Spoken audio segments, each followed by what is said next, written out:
So you may be wondering, with bombs falling on Ukraine at the time of recording, what's going on in the world other than Ukraine? And I thought I would come and report the most important story of the day, which is, of course, an innocent smoothies ad being banned. But there is more to this story. I'm actually interested. Why would they ban a smoothie ad? So apparently it makes false environmental claims.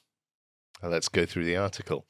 Adverts for drinks firm Innocent has been banned after the advertising regulator ruled they misled customers over the firm's environmental impact. The adverts show animated characters encouraging people to get fixing up the planet by buying innocent drinks. I'm sorry, but that is really funny advertising. Well, I don't know. So I've been rolling my eyes for years now at the fact that every piece of corporate advertising seems to have an environmental message. Yeah. It seems like whatever you buy or don't buy, do or don't do, is going to save the planet. And it seems like that's the only thing on people's minds when they're writing these advertising campaigns. But I mean, it's amazing, isn't it? Everything you buy saves the planet, and yet the planet's still buggered. I know. And it seems to get worse all the time. God, I can't solve this riddle, Callum, I'm afraid. They continue. The regulator said the ad implied buying innocent drinks was a choice which would have a positive environmental impact when that was not the case. Innocent said it had aimed to show the need for collective action. Again, a smoothie company. It aims to show the need for collective action. You sort of see the sort of ESG agenda combining here. Also just like shut up meal deal item. I mean, I remember the good old days when people just tried to sell you stuff because it was good. Right? That's all you care about. Good value for money, tasty, maybe healthy. But no, we've got to save the planet, guys. I mean, next time they'll have buy this for... I'm not going to finish that statement. But the Advertising Standards Authority had said the adverts did not show that innocent single-use plastic products had a net positive environmental impact over their full life cycles. So the Advertising Standards Authority is now auditing companies for their environmentalism. 26 viewers, one of whom identified themselves as representing environmental group Plastics Rebellion, complained to the Advertising Standards Authority that the adverts misled customers by exaggerating the total environmental benefits of the drinks. 26 viewers over 8 months complained about this. So I think that was the one guy who appears to run Plastics Rebellion. He worked hard on that name. His wife's boyfriend, his wife's boyfriend's dog. Anyway, I haven't got the full list of names, but... I just find this amazing, this whole situation that comes out. So let's have a quick look at Plastics Rebellion. 2,811 followers and about 3,000 tweets. So that's not great. They don't exactly look like they're a major force for change. Followed by Jeremy Corbyn. Oh, why am I not shocked? Exactly. But I think they've gained most of their followers in the wake of this BBC article, so it's been good publicity for them, if nothing else, and we're contributing to that. So sorry about that, but it's just laughable how the BBC reports this like it's some big thing that you should know about, like Insulate Britain or Extinction Rebellion or something like that. No, it's just a few guys. Again, state-funded broadcaster, Mm-hmm. just like, we're just going to push a progressive agenda. Okay. Yep, fabulous, Right. Brilliant. And then on other news, we have Caroline Lucas has also been tweeting about this, and the march of the Greenshirts continues as she advertises Steve Baker's constituents. Those I've just got Hell's March playing to like people with green shirts, like plastic in the background. pretty much. Like, I genuinely think this is call this green shirt activism because it is full spectrum. It's all over society. It's a vanguardist movement, and they genuinely form pressure groups to bully and intimidate and harass people who are against their agenda, as we see in this example. Steve Baker's culture war over net zero has to be challenged. He's like the one guy in Parliament who's coming out and saying, actually, we don't want to spend trillions and trillions of pounds of our children's futures on green stuff. Like, there are better things we can do than make everyone poor and miserable. We could just build 50 nuclear reactors instead for this money. Right, exactly. And it would be better, and also wouldn't make us all miserably poor. Things like that, yeah. And if we have a look at there's an archive from The Guardian that she links. Constituents set up Steve Baker Watch over MP's climate stance. The campaigners say that he is trying to wreck government plans for the environment. No S. The plans are terrible. Yeah, the Green Industrial Revolution, that most conservative of policies. Constituents of Steve Baker MP who are concerned about his environmental position have set this group up. They're launching a crowdfunding page to raise money. They believe that Baker, who as chair of the European Research Group, was instrumental in pressing for a hard Brexit, helped set up the Net Zero Scrutiny Group, which has close links to the What an Global insult, is Warming it? Policy Foundation. I know. He wants to do a hard Brexit. Good lad. We'll translate that for our American viewers. Actually leaving the EU is hard Brexit. That's what that term means. Anything that's not hard Brexit is generally staying in the EU but pretending that you've fulfilled the referendum decision. As we've been covering for 4 years now? Anyway. Last week, The Guardian reported on fears that the group was trying to derail the government's green agenda. Good. Linking it to the cost of living crisis and leading to fears of a culture war campaign against net zero. So hang on, net zero itself isn't a culture war thing. Oh, no. This isn't culture war stuff, all of this taking all of your tax money and spending it on progressive climate policies. That's not a culture war. Saying, hang on a minute, that's a culture war.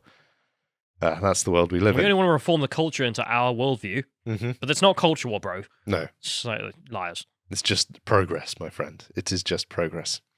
Baker told The Guardian, I see the people associated with this campaign come from opposition parties in the constituency. I'm thankful for everything they are doing to highlight that the voters of Wickham will be poorer and colder unless we change course, as I was setting out.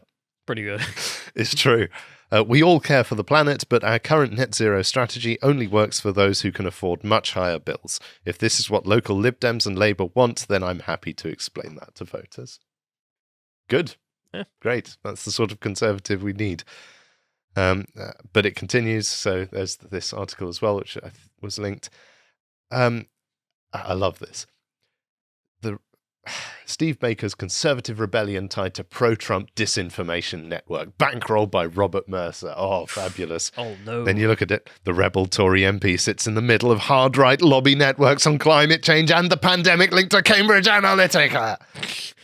I don't know if you know who they are. Do you know Byline Times? You familiar with them? Not particularly. It's literally just like open leftist propaganda. Like meme levels getting... I got that impression just from reading this article. Yeah, but you can see the furore. I went through this incoherent ramble and the connections are extremely tenuous. It's a real, he started this foundation which worked with this company who hired this person who worked for that company which was funded by these bad guys. And they're linked to Trump. It's like the whole narrative has to combine. And you're like, hang on a minute, who are the mad fever dream conspiracy theorists here? Yeah, exactly.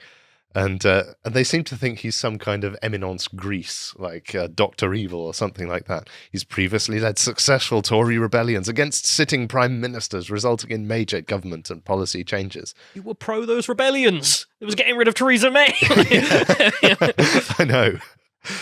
He now sits within a cross-section of anti-science disinformation networks, receiving donations from the murky Recovery Alliance, a nexus of pro-Trump anti-vaxxer conspiracy theorists with links to the cock-backed Great Barrington Declaration, and it just carries on. Yeah, he's also transphobic. Yeah, you would imagine so. Net zero is anti-trans.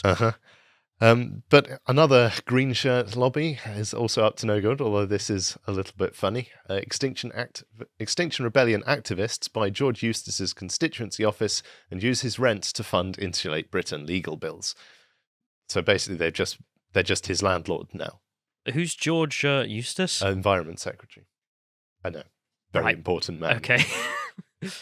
But the fact that they think this is some grand win, it's like, okay, hang on. So basically, left-wing climate anarchists are now landlords, like rent-seeking with the huge amount of money that they have. And this isn't a corporate agenda, guys. What happens when the anarchist socialist revolution comes? What do we do to landlords? What's the theory on this? What did everyone say about what do you do to landlords? Was it not something like hanging them from the nearest tree? Something like that. So weren't they like parasites on society, according to the Communist Manifesto? This is none of our worldview. Right. This is the socialist worldview. So if a socialist or an anarchist wants to go up and buy this place, or a socialist anarchist wants to go up and buy it and become a landlord, well, where does your worldview end? Just something to keep in mind, folks. And in case you don't think that Extinction Rebellion is the establishment, let's have a look at this case.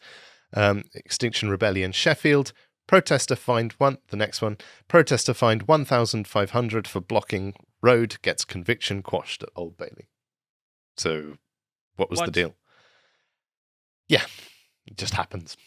Like they just do crimes and protest, and then Not real crimes. No. You're on our side, so no, we'll. Heather Hunt of Healy was found guilty of willfully obstructing the highway and fined £1,500 after taking part in an Extinction Rebellion protest demonstration in central London in 2019. But after a 2.5-year legal battle, she has finally succeeded in clearing her name after getting her conviction quashed and the hefty fine overturned at the Old Bailey. The 75-year-old former clinical psychologist, who needs a clinical psychologist by the sound of it, says that despite what she has been through, she would do it again, and she hopes her case will highlight the need for urgent action over the climate crisis and encourage others to join the battle. Do you know the Goofy Mickey video about murder, where Goofy's done a murder and he's like, I'll do it again. It's like in the courtroom, and Mickey's like, shut up. It's like, she's in the courtroom going, I can do it again. And the judge is like, yeah, well, I'll quash that. Yeah. She won't be back. And she continues, this is a critical victory because of the climate emergency we're facing. There's a massive cyclone at the moment affecting Madagascar, Malawi, and Mozambique, but we don't hear about that here, even though it's connected to our culture and burning fossil fuels. I've got my reasons to break the law. Everyone does. Yeah. No one does it for no reason. Mm-hmm. The climate crisis is affecting parts of the world which have contributed least to climate change. It's important we act in a way which draws attention to the climate emergency and puts pressure on the government to act, and crucially stop subsidising fossil fuels. We should act by arresting these people and giving them fines. When they commit crimes. Yeah. When I was arrested, it was only for standing on a road for 20 minutes, which didn't cause major disruption. It seemed to be so outrageous for such a small amount of protest to end up with a criminal record and a big fine. Only a minor crime. Why should I get a criminal record? I mean, the police aren't above arresting people for things which are very tenuously called crimes, but this does not appear to be one of them. He's taking part in a protest, deliberately blocking a highway. Yeah. Like, it was premeditated. But we've got people taking part in protests by putting up stickers, getting criminal records, as I'm sure you were alluding to. And then you got her, who's like, well, I blocked the road, but that's not as bad. No, it is as bad. Actually, it's worse. Miss Hunt was convicted at City of London Magistrates Court in June 2021, having defended herself after pleading not guilty to willful obstruction of the highway. Extinction Rebellion supported her appeal against the conviction, providing a solicitor to help prepare her case. And this is exactly, by the way, how Antifa behave. They have all of this money, which they've been donated, mainly from big corporate, and they just use that to pay their legal fees and wage lawfare against everyone else. So they've got pockets full of cash for this kind of legal action. After reading the appeal statement, the Crown Prosecution Service chose not to contest the case, meaning Miss Hunt did not have to appear at the Old Bailey. She didn't even have to turn up. The judge there heard the case and quashed the conviction in her absence, meaning the money she paid in fines and costs will be returned to her. Great. Wouldn't it be nice to have such powerful friends? I love the message. Go out, commit crime, and just get off. That's the message to the Green Lobby. I mean, specifically Extinction Rebellion. I mean... That's why I call these people the Greenshirts, because they have this vanguardist approach to the whole of society. Ironic, Callum, did you not read the segment? I'm switching sides. I'm joining with her. I'm publishing a dress code for the next segment. I'll see you on the highway, mate. Anyway, that's all from the Green Lobby, but it won't be all. They keep on coming. No matter what is on the news, Ukraine, whatever, the Greens are still waging political warfare. If you enjoyed that section from the podcast, The Lotus Eaters, you can go to lotuseaters.com to subscribe to get access to all the premium content we have on the site, such as some of the videos we do, this one being the one I did on the mother of all parliaments, the British Parliament being, of course, the origin of a third of the planet's parliaments. But if you'd like to follow me as well, you can also follow on Getter at Callum on Getter. Thank you and goodbye.